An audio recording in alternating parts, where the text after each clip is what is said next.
Namaste devotees. On this Sunday, a very powerful Raj Yoga named Shobhan Yoga has come. So, on this day, that is Sunday, let's listen to a very powerful Ravi mantra taken from Samba Puran. Sambadev is son of Lord Shri Krishna.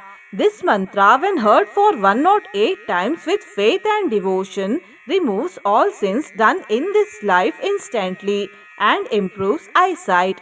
Before listening to the mantra, if you are new to the channel, subscribe the channel, press the nearby bell icon and select all option. Tvam bhasha faladaha sarvaha sadyaha papaharo vibhuhu. Tvam bhasha faladaha sarvaha sadyaha papaharo vibhuhu. Tvam bhasha faladaha sarvaha sadyaha papaharo vibhuhu. Tvam bhasha faladaha sarvaha sadyaha papaharo vibhuhu. Tvam bhasha faladaha sarvaha sadyaha papaharo vibhuhu. Tvam bhasha faladaha sarvaha sadyaha papaharo vibhuhu. Tvam bhasha faladaha sarvaha sadyaha papaharo vibhuhu. Tvam bhasha faladaha sarvaha sadyaha papaharo vibhuhu. Tvam bhasha faladaha sarvaha sadyaha papaharo vibhuhu. Tvam bhasha faladaha sarvaha sadyaha papaharo vibhuhu. Tvam bhasha faladaha sarvaha sadyaha papaharo vibhuhu. Tvam bhasha faladaha sarvaha sadyaha papaharo vibhuhu. Tvam bhasha faladaha sarvaha sadyaha papaharo vibhuhu. Tvam bhasha faladaha sarvaha sadyaha papaharo vibhuhu. Tvam bhasha faladaha sarvaha sadyaha papaharo vibhuhu. Tvam bhasha faladaha sarvaha sadyaha papaharo vibhuhu. Tvam bhasha faladaha sarvaha sadyaha papaharo vibhuhu. Tvam bhasha faladaha sarvaha sadyaha papaharo vibhuhu. Tvam bhasha faladaha sarvaha sadyaha papaharo vibhuhu. Tvam bhasha faladaha sarvaha sadyaha papaharo vibhuhu. Tvam bhasha faladaha sarvaha sadyaha papaharo vibhuhu. Tvam bhasha faladaha sarvaha sadyaha papaharo vibhuhu. Tvam bhasha faladaha sarvaha sadyaha papaharo vibhuhu. Tvam bhasha faladaha sarvaha sadyaha papaharo vibhuhu. Tvam bhasha faladaha sarvaha sadyaha papaharo vibhuhu. Tvam bhasha faladaha sarvaha sadyaha papaharo vibhuhu. Tvam bhasha faladaha sarvaha sadyaha papaharo vibhuhu. Tvam bhasha faladaha sarvaha sadyaha papaharo vibhuhu. Tvam bhasha faladaha sarvaha sadyaha papaharo vibhuhu. Tvam bhasha faladaha sarvaha sadyaha papaharo vibhuhu.